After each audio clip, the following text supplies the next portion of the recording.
கண்களை மூடி தலைகளை தாழ்த்தி நாம் ஜெபிப்போம். வானாவி வானங்களையும் பூமியையும் சமுத்திரங்களையும் உண்டாக்கின சர்வ வல்லமையுள்ள தகப்பனே, எங்கள் அப்பா பிதாவே என்று கூப்பிடுகிற புத்திர சுவிகாசன ஆவியை கொடுத்த எங்கள் பரலோக பிதாவே, இந்த அருமையான வேலைக்காக நன்றி. ஆண்டவரே, ஒரு மனதோடு நாங்கள் இணைந்து உம்முடைய பரிசுத்த வேதாகமத்தின் ரகசியங்களையும் ஆழங்களையும் ஒருவருக்கொருவர் பேசி பகிர்ந்து உங்களுடைய ராஜ்யத்தை கட்டுகிற பணியில நாங்கள் ஈடுபடுகிறோம். கர்த்தர் தாமே இந்த நேரத்தில் உங்களுடைய பிரசன்னத்தை வெளிப்படுத்த வேண்டும் என செபிக்கிறேன்.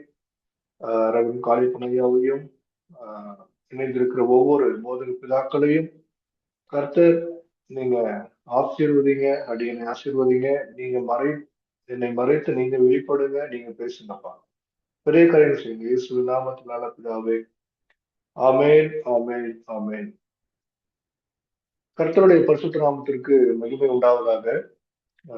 இந்த பைபிள் ஸ்டடிக்கு வந்திருக்கிற ஒவ்வொரு போதக பிதாக்களையும் இயேசு கிறிஸ்துவனுடைய இனிதான நாமத்தினால நான் வரவேற்கிறேன். இன்றைக்கு நிச்சயமாய் ஒருவர் 2 பேர் புதியதாக இணைந்திருப்பீங்க அப்படின்னு நான் நம்புறேன், விசுவாசிக்கிறேன். இந்த வேத பாட வகுப்பில் நம்முடைய இலங்கை தேசத்தினுடைய குழுவில இருக்கிறவர்களை தவிர்த்து வேறு யாராவது புதிதாக இருந்தீர்கள் என்று சொன்னால் தயவாய் என்னுடைய வாட்ஸ்அப் நம்பருக்கு நீங்கள் தொடர்பு கொள்ளும்படி நான் கேட்டுக்கொள்கிறேன். என்னுடைய வாட்ஸ்அப் எண் +919677913165. இந்த எண்ணுக்கு நீங்க தொடர்பு கொள்ளலாம். மேலும் இந்த வகுப்பை குறித்து நான் உங்களுக்கு சொல்லுவதற்கு பிரயோஜனமாக இருக்கும். கர்த்தருடைய பரிசுத்த நாமத்திற்கு ஸ்தோத்திரம். அனைவரும் தயவாய் மியூட் செய்து கொள்ளும்படி நான் கேட்டுக்கொள்கிறேன்.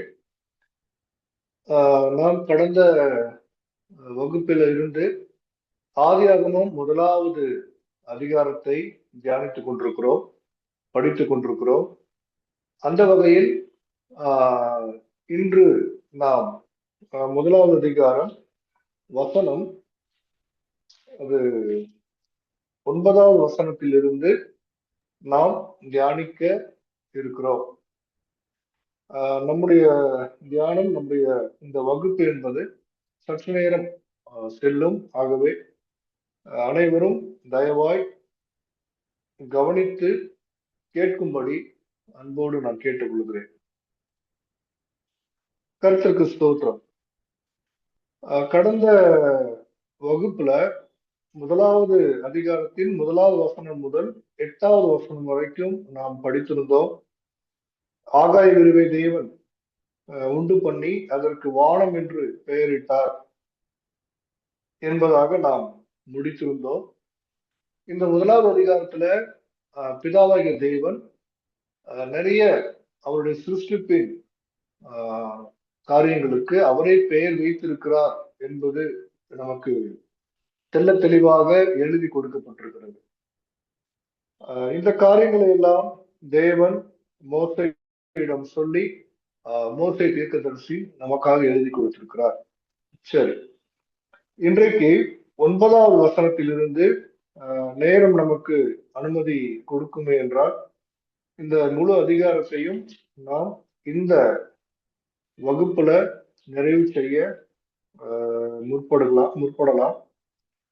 கர்த்தருக்கு ஸ்தோத்திரம். நீங்க எனக்கு ஒத்துழைப்பு தரும்படி நான் கேட்டுக்கொள்கிறேன். தயவாய் ஒருவர் எடுத்து வாசிக்கும்படி கேட்டுக்கொள்கிறேன். 1வது அதிகாரம் 9வது வசனம்.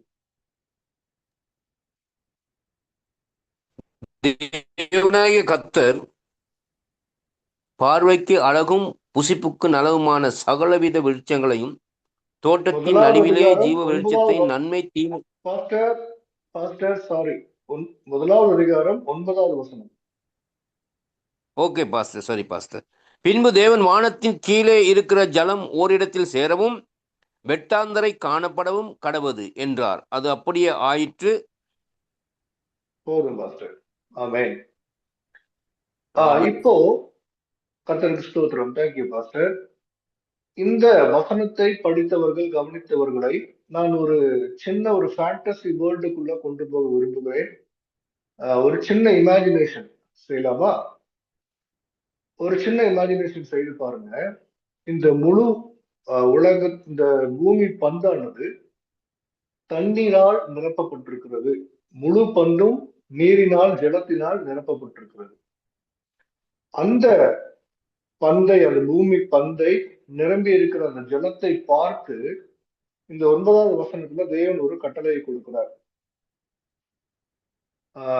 சேர்ந்திருக்கிற அந்த முழுவதும் நிரம்பி இருக்கிற அந்த ஜலமானது விலக கடவுது, பிரிய கடவுது, ஓரிடத்துல சேர கடவுது என்று தேவனாகிய கர்த்தர் அங்கு கட்டளை கொடுக்கிறதை நம்ம பார்க்கிறோம்.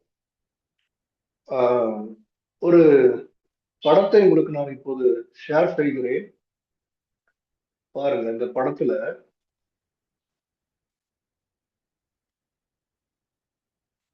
படத்துல பான்ஜியா என்று சொல்லப்பட்டிருக்கிறது. அடுத்து கோண்ட்வானா, லோரேஷியா என்று சொல்லப்பட்டிருக்கிறது. அடுத்து ஜுராசிக் பீரியட் என்று சொல்லப்பட்டிருக்கிறது.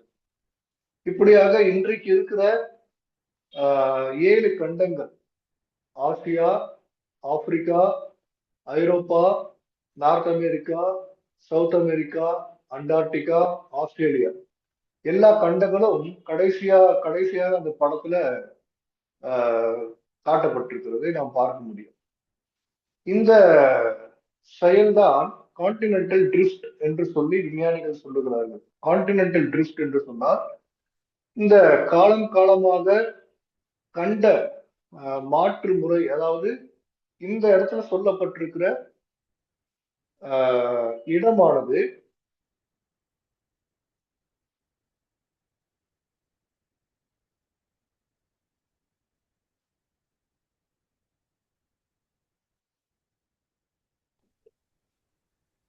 சொல்லப்பட்டிருக்கிற கேக்குதா? இப்போ ஓகே. இந்த இடத்துல இந்த 9வது வசனத்துல சொல்லப்பட்டிருக்கிற காணப்படுகிற இடம், அந்த அந்த வெட்டாந்தரைக்கு தான் தேவன் பூமி என்று பெயரிட்டார். அந்த வெட்டாந்தரை தான் பான்ஜியா என்று சொல்லி ஆதி காலத்துல தேவன் உண்டாக்கின சமயத்துல இருந்த அந்த நிலப்பரப்பை பான்ஜியா என்று சொல்லி அறிவியல் ஆராய்ச்சியாளர்கள் குறிப்பிடுகிறார்கள் என்பதாக நாம் புரிந்து கொள்ள வேண்டும். அப்படியாக ஒரே நிலப்பரப்பாக இருந்த அந்த இடம் தேவன் உண்டாக்கப்படும் போது இருந்த இடம் என்பதாக நாம் புரிந்து கொள்ள வேண்டும். அடுத்த வசனம் வாசிக்கலாம்.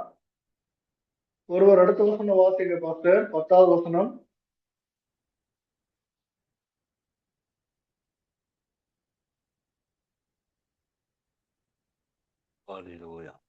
தேவன் இருக்கீங்களா? எஸ் தேவன் வெட்டாந்தரைக்கு பூமி என்றும் சேர்ந்த ஜலத்திற்கு சமுத்திரம் என்றும் பெயரிட்டார். தேவன் அது நல்லதென்று கண்டார். ஆமேன். ஆமேன்.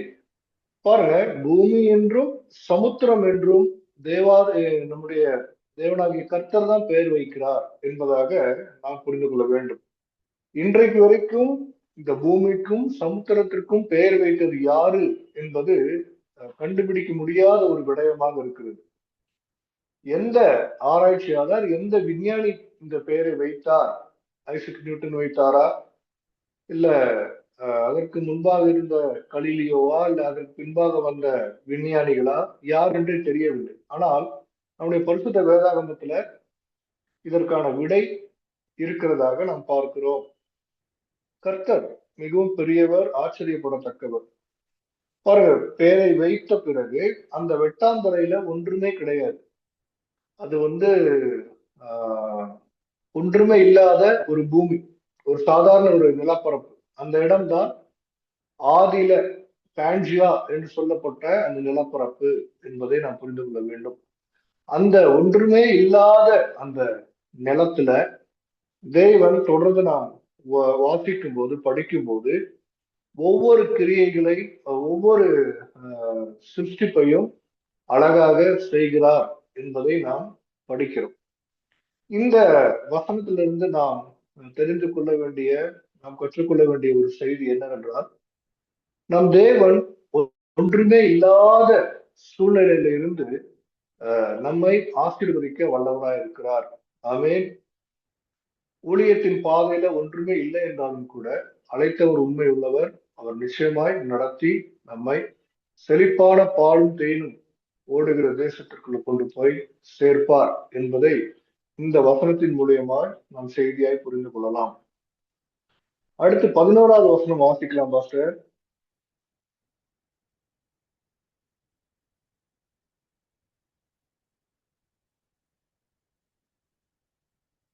பாஸ்டர் இருக்கீங்களா?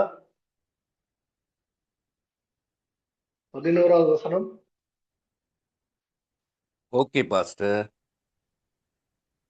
அப்பொழுது தேவன் பூமியானது புல்லையும் விதையையும் பிறப்பிக்கும்படி பூண்டுகளையும் பூமியின் மேல் தங்கள் தங்கள் விதையுடைய கனிகள் தங்கள் தங்கள் ஜாதியின்படியே கொடுக்கும் கனி விருட்சங்களையும் முளைப்பிக்கத்தக்கதாக கடவுது என்றார். அது அப்படியே ஆயிற்று. ஆமேன். Okay pastor. அப்படியே 12வது வசனமும் வாசிங்க பாஸ்டர். பூமியானது புல்லையும் தங்கள் தங்கள் ஜாதியின்படியே விதையையும் பிறப்பிக்கும் பூண்டுகளையும் தங்கள் தங்கள் ஜாதியின்படி சகலவித விருட்சங்கனிகளையும் கொடுக்கும் விருட்சங்களையும் முளைப்பித்தது.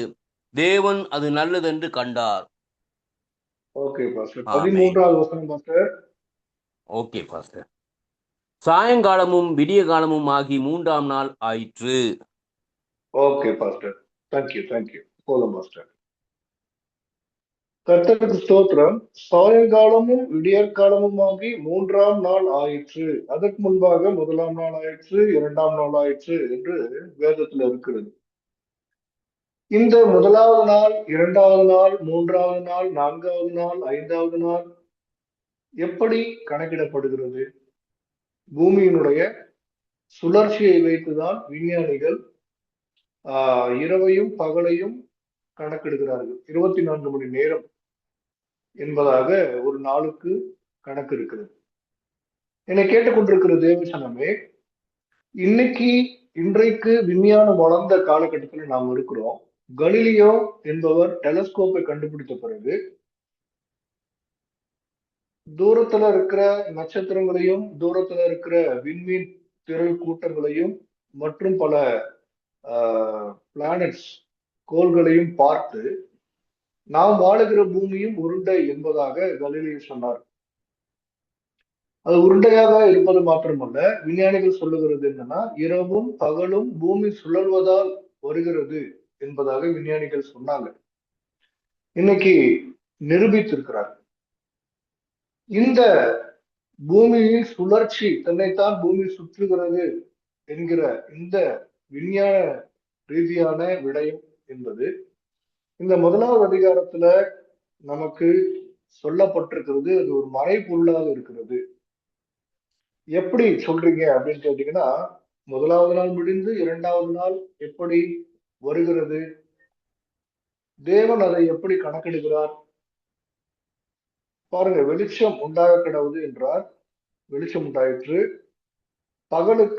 வெளிச்சத்திற்கு பகல் என்று பெயரிட்டார், இருளுக்கு இரவு என்று பெயரிட்டார். அப்போ ஆட்டோமேட்டிக்கா அப்பவே பூமியை தேவன் சுத்த விட்டுட்டார். அப்போ ஒரு சுழற்சி சுழன்று வரும்போது அந்த ஒரு சைக்கிள் முடிவதற்குள்ள இந்த கிரியைகளை எல்லாம் தேவன் செய்து கொண்டிருக்கிறார் என்பதாக நாம் புரிந்து கொள்ள வேண்டும். முக்கியமாக இந்த 1வது அதிகாரத்துல இப்போது நாம் ஒரு சில விஷயங்களை நேரம் சம்பந்தமான, கால சூழ்நிலைகள் சம்பந்தமான, டைம் சம்பந்தமான பல விடயங்களை நாம் பார்ப்பதாக இருக்கிறோம். பல காரியங்களை நாம் இப்போது பேச இருக்கிறோம். தொடர்ந்து வருகிற வசனங்கள் எல்லாம் நேரத்தை ஆதாயமாக அடித்தளமாக கொண்டு இந்த உலகத்தினுடைய தோற்றத்தை நமக்கு சுட்டி காட்டுகிறது.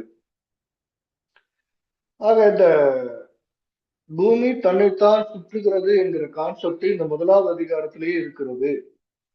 அது சுற்றுகிறதுனாலதான் இரவு போய் பகல் வருகிறது, பகல் போய் இரவு வருகிறது. இப்படியாக தேவன் 7 நாள் தான் அவர் செய்தார், அவருடைய பணியை செய்தார். 6 நாள் முடிச்சுட்டு 7வது நாள் ஓய்ந்திருந்தார். அதன் பிறகு அவர் நினைச்சிருந்தாருன்னா 8வது நாள், 9வது நாள், 10வது நாள், 12வது நாள் வைத்திருக்கலாம். ஆனால் அவருடைய திட்டம் இல்லை, அதோடு நிறுத்திட்டார். 6 நாள்ல என்னென்ன செய்யணுமோ செய்து முடிச்சிட்டார். 7வது நாள் ஓய்வு நாள் என்பதாக அவர் நிர்ணயித்து நமக்கு கொடுத்திருக்கிறார். இதெல்லாம் நாம் ஆராய்ந்து டீப்பா படித்து பார்க்கும்போது தேவனுடைய ஞானம் நமக்கு விளங்கும். இவ்வளவு காரியங்களையும் இவ்வளவு விஷயங்களையும் பார்த்து பார்த்து எதற்கு தேவன் செய்தார் என்று சொன்னால் எல்லாமே நமக்காக தான்.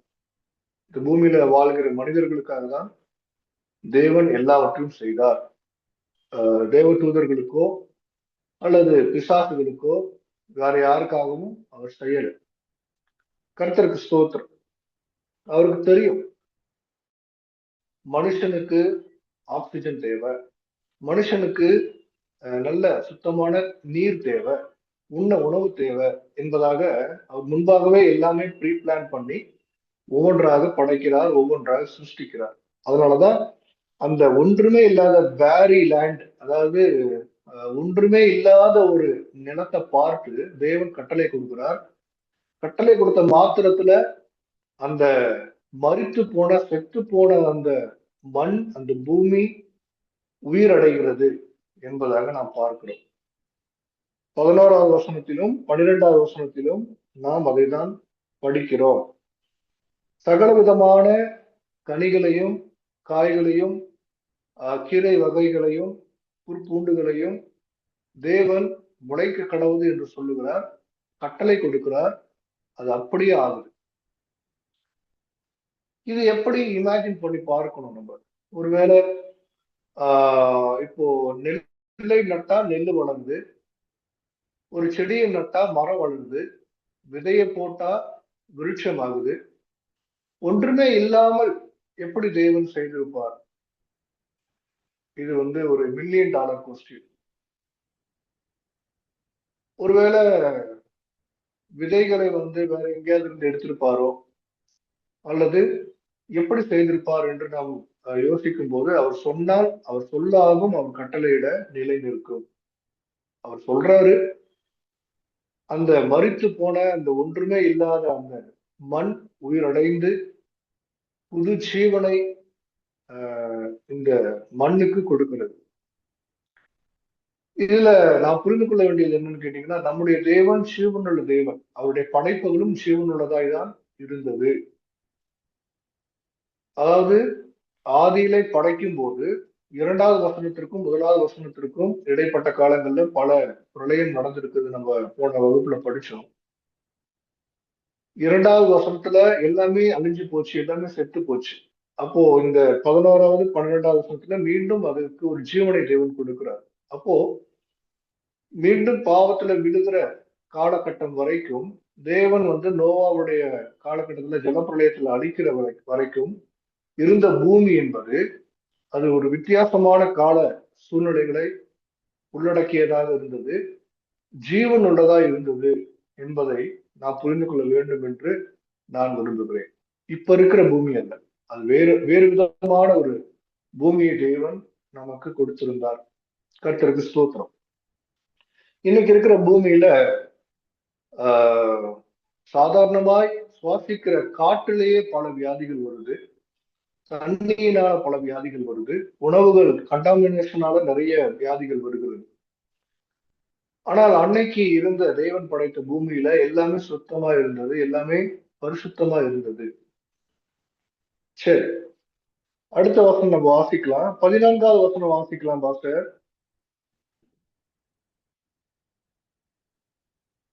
பின்பு தேவன் பகலுக்கும் இரவுக்கும் வித்தியாசம் உண்டாகத்தக்கதாக வானம் என்கிற ஆகாய விரிவிலே சுடர்கள் உண்டாக கடவது, அவைகள் அடையாளங்களுக்காகவும் காலங்களையும் நாட்களையும் வருஷங்களையும் குறிக்கிறதற்காகவும் இருக்க கடவது என்றார். ஆமென். ஆமென். ஸ்தோத்திரம் sister. Thank you. Praise the Lord. பாருங்க, இந்த 14வது வசனம் என்பது மிக மிக மிக மிக மிக முக்கியமான ஒரு வசனம். 1வது அதிகாரத்துல நீங்க மார்க் பண்ணி இன்ட்டு போட்டு கூட வச்சுக்கலாம். ரொம்ப முக்கியமான ஒரு வசனம். ஏன்னா உலகத்தினுடைய காலகட்டம், உலகத்துல நாம் இன்னைக்கு பயன்படுத்துகிற நாள் காட்டிகளா இருக்கட்டும், கடிகாரங்களாக இருக்கட்டும், இங்கிலீஷ்ல சொல்லணும்னா வாட்சஸ், வால் கிளாக்கு, கேலண்டர்ஸ் எல்லாமே எங்கிருந்து வந்தது என்று சொன்னீங்கன்னா இந்த வசனத்திலிருந்து வந்ததுதான். முதலாவது மனுஷன் தான் செய்கிற பணிகளை அந்தந்த நேரத்திற்கு செய்து முடிக்க வேண்டும் என்பதற்காக தான் நேரம் என்கிற கான்செப்டை தேவன் கொடுத்தார். இந்த டைம் என்பது, நேரம் என்பது மிகப்பெரிய ஒரு ஒரு கான்செப்ட். அது ஒரு பெரிய அந்த டைமுக்குள்ள தேவன் பல காரியங்களை வைத்திருக்கிறார். நான் உங்களுக்கு சுருக்கமா சொல்றேன். இந்த நேரம் என்பது இந்த ஆதியில தொடங்கி அந்தத்துல புதிய வானம் புதிய பூமி வரைக்கும் போகுது. இந்த ஹோல் பைபிளை எடுத்துக்கிட்டீங்க அப்படின்னா நேரத்திற்குள்ளதான் அடங்கி இருக்கிறது. நீங்க சாலமோன் ஞானி எழுதின புஸ்தகத்துல நேரத்தை குறித்து அவர் அழகா எழுதியிருக்கிறார். இப்ப நம்ம படிக்க வேண்டாம், ஒரு சின்ன ஒரு ரிமெம்பரன்ஸ்க்காக சொல்றேன். எல்லாவற்றிற்கும் ஒரு நேரம் உண்டு, எல்லாவற்றிற்கும் ஒரு சமயம் உண்டு என்று சொல்லி நிறைய காரியங்களை அவர் லிஸ்ட் போடுவார். சரி, அப்போ பாருங்க, இந்த 14வது வசனத்துல தேவன் பகலுக்கும் இரவுக்கும் வித்தியாசத்தை உண்டாக்கணும் என்று சொல்லி ஒரு தீர்மானம் எடுக்கிறார். அது வரைக்கும் பகலுக்கும் இரவுக்கும் வித்தியாசம் காட்டுவதற்கோ வித்தியாசப்படுத்துவதற்கோ தேவன் எதையுமே செய்யல, எதையும் சிருஷ்டிக்கல. ஏன் சிருஷ்டிக்கல அப்படின்னா, அவர் படைத்திருந்த அந்த வெளிச்சமும் அவர் படைத்த அந்த இருளும் போதுமானதாக இருந்தது. பூமி சுழன்று கொண்டிருக்கிறது.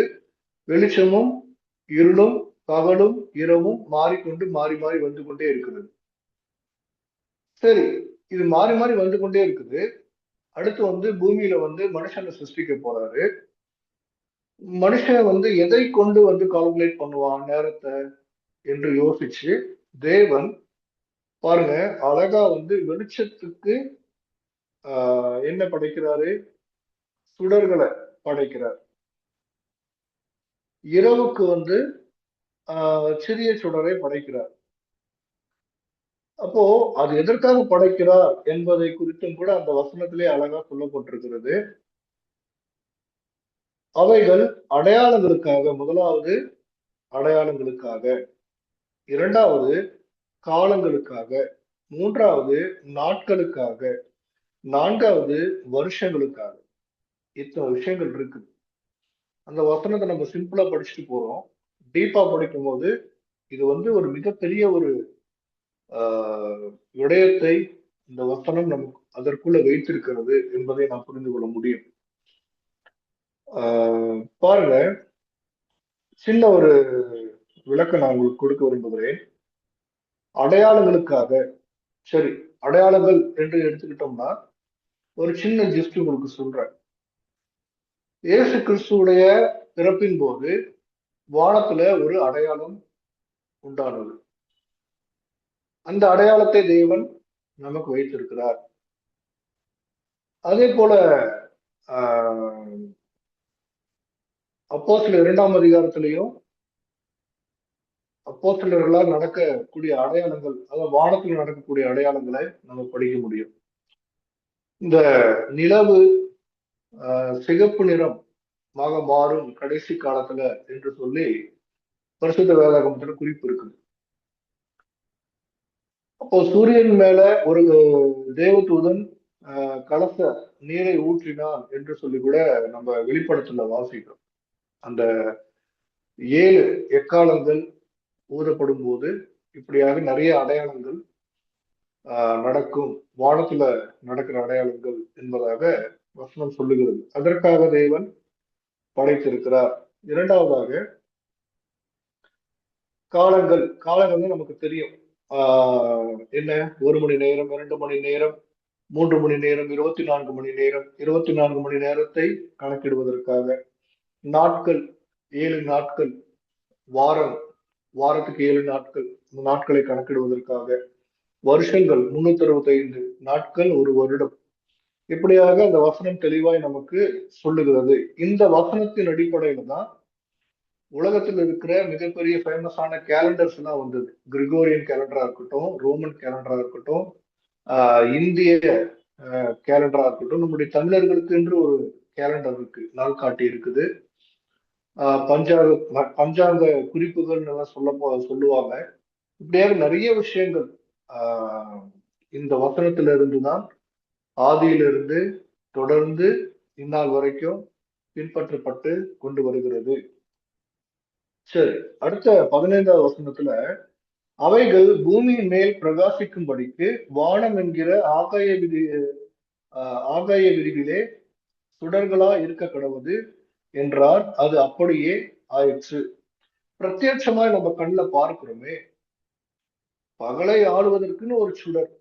அதற்கு என்ன பெயர் என்று வேதத்துல இல்ல.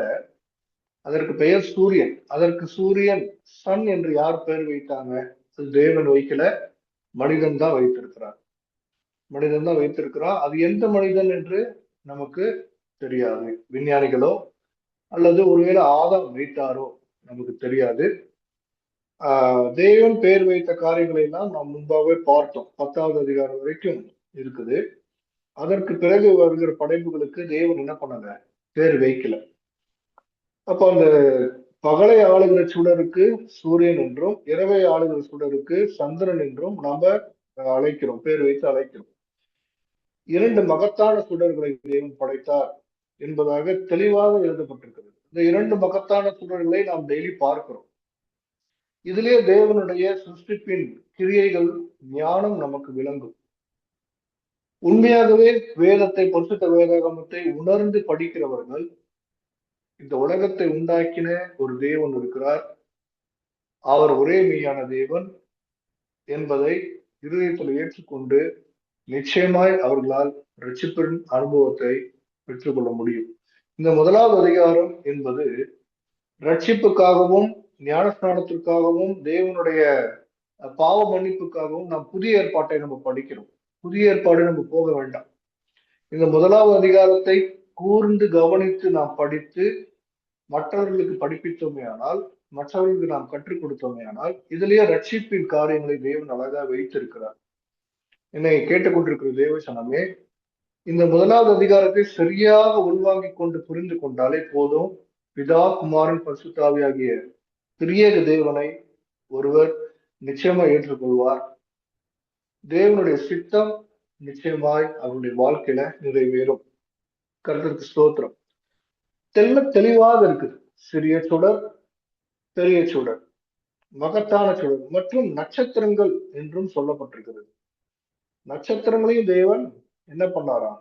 உண்டாக்கினாராம். வானத்துல எத்தனை நட்சத்திரங்கள் இருக்குதுன்னு விஞ்ஞானிகள் மண்டைய போட்டு அப்படியே குழம்பிக்கிறாங்க, பிச்சுக்கிறாங்க. ஒவ்வொரு காலகட்டத்துல வந்த ஒவ்வொரு விஞ்ஞானிகளும் இவ்வளவுதான் இருக்குது அப்படின்னு ஒரு முடிவுக்கு வந்தாங்க. ஆனா போக போக போக கணக்கு எண்ணிலடங்காத நட்சத்திரங்கள். இன்றைக்கு வரைக்கும் இந்த கணக்கு உலகத்துல எந்த அளவு கணக்கு, அதாவது எப்படி நான் உங்களுக்கு சொல்றது எனக்கே விளங்கல. 1, 10, 100, 1000, லட்சம், 10 லட்சம், கோடி, 10 கோடி, 100 கோடி, அதற்கு மேல ட்ரில்லியன், பில்லியன், மில்லியன், அப்படி போய்கொண்டே இருக்கு இல்லையா? அதுல கடைசியாக என்ன போய் நிக்குமோ அதையும் தாண்டி இன்னும் அநேக நட்சத்திரங்கள் இருக்குதுன்னு சொல்றாங்க. அப்போ எண்ணிலடங்காத நட்சத்திரங்களை தேவன் சிருஷ்டித்து வைத்திருக்கிறார். அப்போ இந்த நட்சத்திரங்களை குறித்து நம்ம படிக்கும் போது தேவன் நட்சத்திரங்களை பெயர் சொல்லி அழைக்கிறார். ஒவ்வொரு நட்சத்திரத்துக்கும் ஒரு பெயர் இருக்கு, அது தேவன் வச்சிருக்கிறார். மனுஷங்களும் இன்னைக்கு விஞ்ஞானம் வளர்ந்த காலத்துல நாமும் ஒவ்வொரு நட்சத்திரத்துக்கும் ஒரு பெயர் வச்சிருக்கிறோம். அப்போ பாருங்க, நம்முடைய பரிசுத்த வேதாகமும் நம்ம கையில கொடுக்கப்பட்டிருக்கிற பரிசுத்த வேதாகமும் எவ்வளவு உண்மையான ஒரு தேவனுடைய வார்த்தை என்பது இந்த சிருஷ்டிப்பின் மூலியமாய் நிச்சயமா நாம் புரிந்து கொள்ள முடியும்.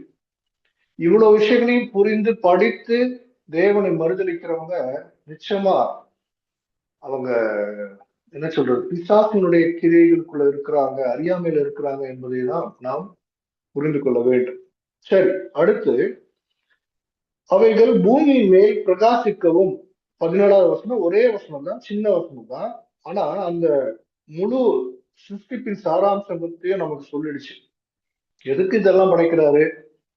பூமி மேல பிரகாசிக்கணும், பூமி வெளிச்சத்துல இருக்கணும், பூமியில நடமாடுகிற ஜீவராசிகள் ஜீவ ஜந்துக்கள் எல்லாம் இருளில் இருக்கக்கூடாது, வெளிச்சத்துல இருக்கணும் என்பதற்காக தேவன் இந்த பிரகாசமான எல்லாவற்றையும் படைத்திருக்கிறார். 16வது வசனம் வாசிக்கலாம், யாராவது வாசிங்க பாஸ்டர்.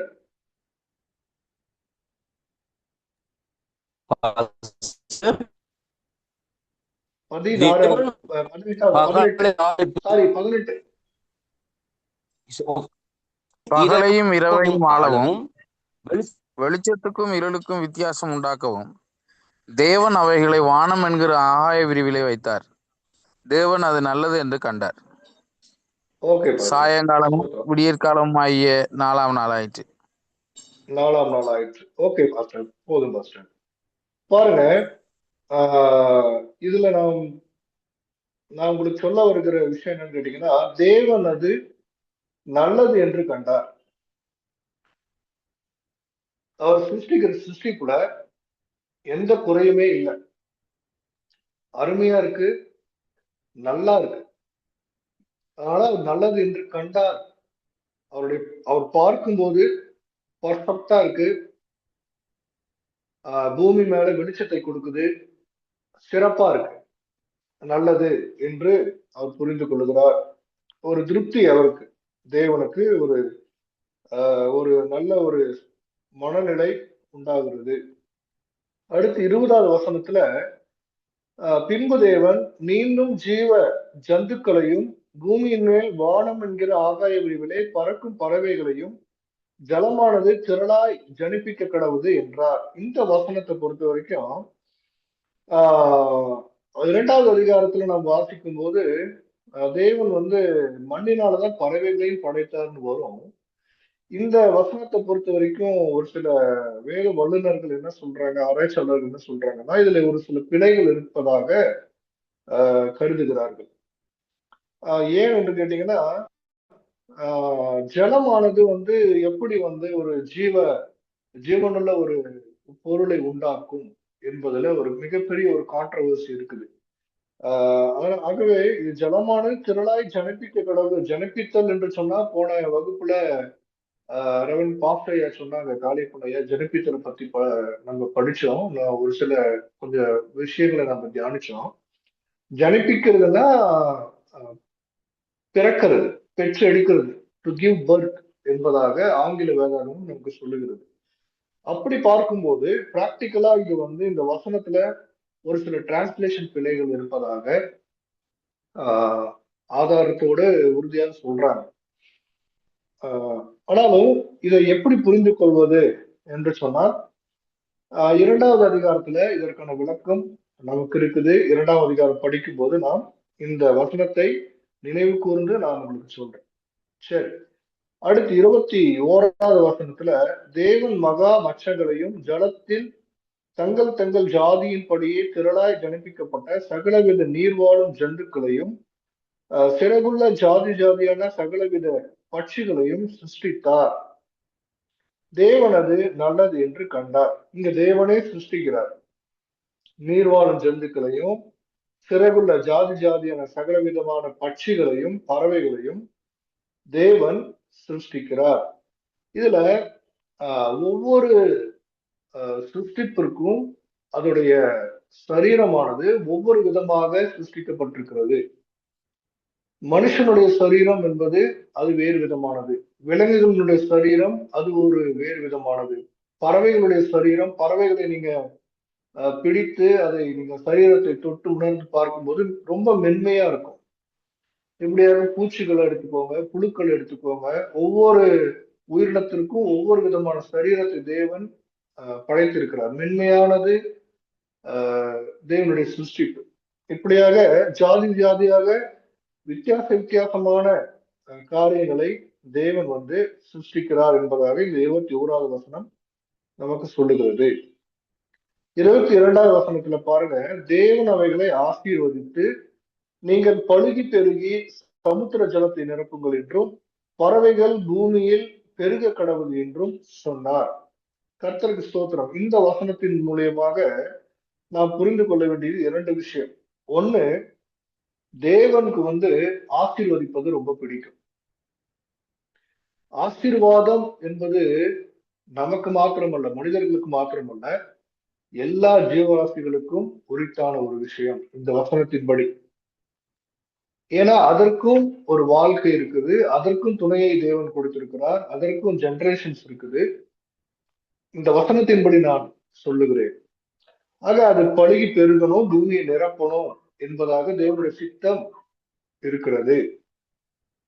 அதனாலதான் ஆசீர்வதித்து பழுகி பெருக கடவுது என்று சொல்லுகிறார். கர்த்தருக்கு ஸ்தோத்திரம். அடுத்து 23வது வசனம் வாசிக்கலாமா பாஸ்டர்? ஒருவர் வாசிங்க. 23, 24.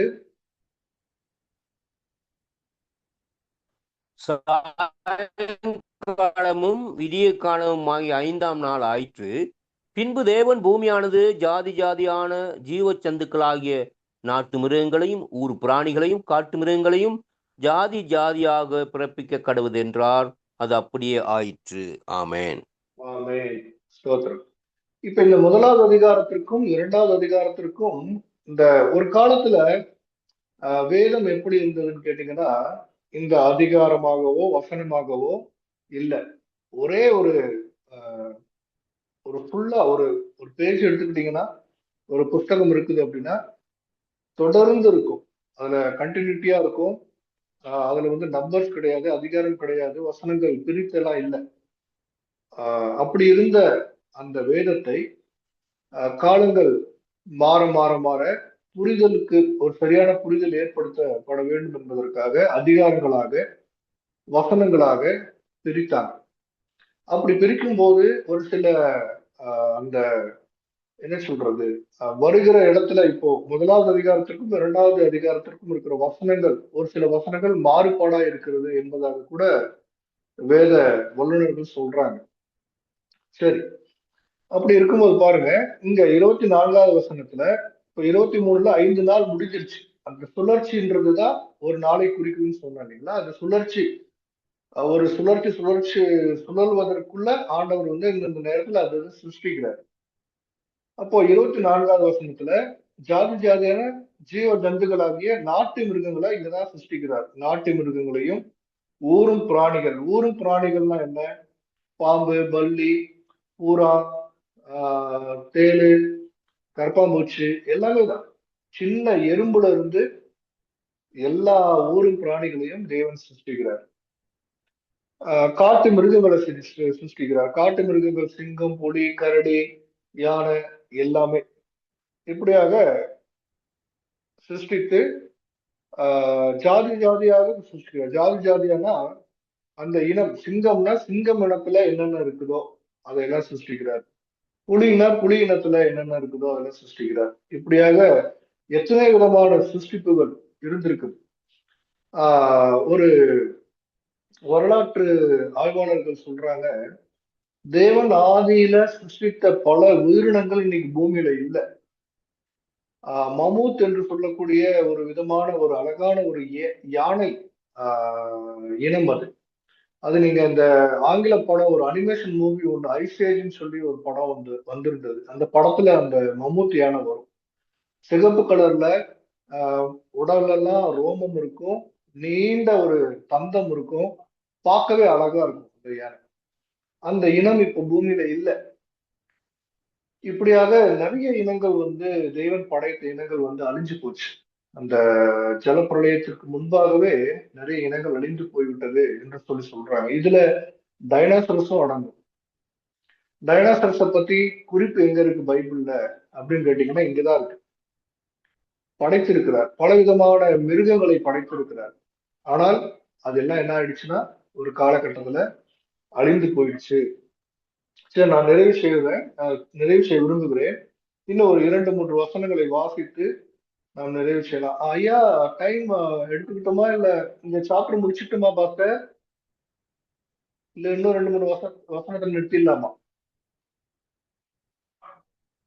பாஸ்டர்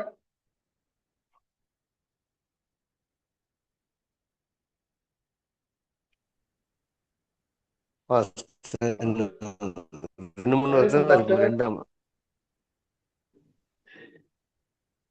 பாஸ்டர் இருக்கீங்களா? காளியப்பன் பாஸ்டர், பாஸ்டர் இருக்கிறேன். பாஸ்டர் சாப்பிட்டு முடிச்சிடலாமா இல்ல இன்னும் 2 வசனத்தோட ரைட், நிறுத்திக்கணுமா பாஸ்டர்? முடிங்க. ஓகே முடிங்க, பாஸ்டர், 58 ஆயிடுச்சுல. வேற ஏதாவது கேள்விகள் இருந்தா கேட்டு அது முடிக்கட்டும். முடிச்சிட்டுமா பாஸ்டர்? ஆமாம் பாஸ்டர். சரிங்க பாஸ்டர், சரி. கர்த்தருக்கு ஸ்தோத்திரம். மீதம் இருக்கிற வசனங்களை நாம் அடுத்த வகுப்புல நம்ம பார்க்கலாம். இது அடுத்து வருகிற வசனங்கள் வந்து மனித இனத்தினுடைய சிருஷ்டிப்பை குறித்து பேசுகிறது. இந்த மனித இனத்தினுடைய சிருஷ்டிப்பின் காரியங்கள் நிறைய இருக்கு. நிறைய உதாரணங்களோடு உங்களுக்கு நீங்க இதுவரைக்கும் கேள்விப்படாத பல ரகசியங்களை, விஷயங்களை நான் அடுத்த வகுப்புல நான் உங்களுக்கு சொல்ல காத்திருக்கிறேன். நிறைய குறிப்புகள் ஏற்கனவே எடுத்திருக்கிறேன். ஆகவே அடுத்த வகுப்புல நாம் சந்திக்கலாம். இந்த வகுப்பு இதோடு நிறைவு செய்யப்படுகிறது. ஏன்னா நேரம் காலத்தை கருதி நான் நிறைவு செய்ய விரும்புகிறேன். ஒரு ஜெபத்தை செய்து நாம் இந்த வகுப்பை நிறைவு செய்யலாம். அடுத்து ஒரு சின்ன கான்வர்சேஷனுக்குள்ள நம்ம போறோம். பேசுவோம். ஒரு ஜெபத்தை செய்து நிறைவு செய்த பிறகு வீடியோ ஸ்டாப் பண்ண பிறகு நம்ம பேசலாம். கர்த்தருக்கு ஸ்தோத்திரம். கண்களை மூடி தலைகளை தாழ்த்தி ஜெபித்து நிறைவு செய்வோம். ஜெபிக்கலாம். வானாதி வானங்களையும் பூமியும் படைத்த சர்வ வல்லமையுள்ள எங்கள் அன்பின் பரலோக தகப்பனே, இந்த அருமையான நேரத்துக்காக நன்றி. கர்த்தாவே, உம்முடைய சிருஷ்டிப்பின் காரியங்களை குறித்து நாங்கள் தியானிக்கிறோம், படித்துக் கொண்டிருக்கிறோம். இன்னும் அநேக காரியங்களை இதுவரைக்கும் அறியாதவைகளை ஆண்டவரே நாங்கள் புரியாத எங்கள் சிந்தனைக்கு எட்டாத காரியங்களை வரும் காலங்களில் தேவன் வெளிப்படுத்த வேண்டுமாய் நான் செபிக்கிறேன். இணைந்திருக்கிற ஒவ்வொரு போதக பிதாக்களையும் அவருடைய குடும்பத்தாரையும் கர்த்தர் ஆசீர்வதித்து ஆண்டவரே எல்லா தேவைகளையும் சந்திங்க. பெரிய காரியங்களை செய்யுங்க. அடியேனை ஆசீர்வதிங்க. பெரிய காரியங்களை செய்ய வல்லமை தாங்கப்பா. விசேஷமாக ரெவரண்ட் காளியப்பன் ஐயாவையும் அவருடைய குடும்பத்தாரையும் கர்த்தர் அபிர்விதமாக ஆசீர்வதித்து எல்லைகளை பெருக செய்யும்படி கேட்டுக் கொள்ளுகிறேனப்பா. எங்கள் ஆண்டவரும் எங்கள் ரட்சகரும் எங்கள் மீட்பரும் ஆகிய இயேசு கிறிஸ்துவின் நாமத்தில் ஜெபிக்கிறேன். ஜெபம் கேளும் ஜீவனுள்ள நல்ல பிதாவே.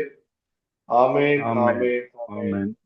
Thank you. God bless you all, pastors. God bless you. Pastor, யாரெல்லாம் இதுல இன்னைக்கு வந்திருக்கிறீங்க?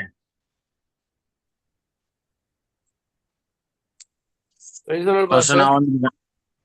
சொல்லுங்க பாஸ்டர்.